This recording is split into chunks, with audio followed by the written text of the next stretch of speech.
રાજકોટના વિરાણી ચોક પાસે ટ્રાફિક જામમાં નજીવી બાબતે એક યુવક દ્વારા ધારદાર છરી સાથે કાર ચાલક પર રોફ જમાવવાનો પ્રયાસ કરવામાં આવ્યો। એક જાગૃત નાગરિકે યુવક દ્વારા કરવામાં આવતી ગુંડાગર્દીનો વિડીયો સોશિયલ મીડિયામાં વાયરલ કરતા જ પોલીસ તંત્ર હરકતમાં આવી ગયું।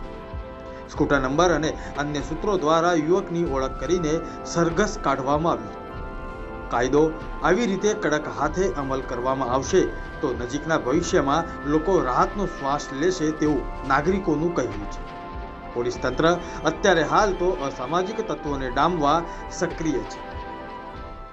બપોરના સમયે એક સોશિયલ મીડિયાની અંદર છે એક વિડીયો વાયરલ થયેલો હતો। એ વિડીયોની અંદર છે એક યુવક છે પોતાના હાથમાં છે છરી લઈ અને અન્ય વ્યક્તિને બતાવતો હતો અને આ સોશિયલ મીડિયાની અંદર આ વિડીયો વાયરલ થતા જ તાત્કાલિક અમે તપાસ કરતા અમારા એ ડિવિઝનના વિરાણી ચોક ખાતેનો વિડીયો હતો।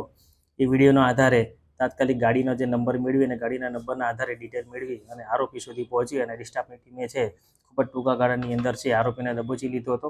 હથિયાર સાથે અને પોતાના વ્હીકલ સાથે છે અમે લોકોએ અટક કરેલ છે અને તેના વિરુદ્ધમાં જાહેરનામા ભંગ અને હથિયારબંધી જાહેરનામા ભંગનો ગુનો તેના વિરુદ્ધમાં દાખલ કરવામાં આવેલ છે।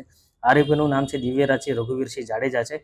તેના વિરુદ્ધમાં અગાઉ પણ 2 ગુના દાખલ થયેલા છે અને આગળની કાર્યવાહી ચાલુ છે।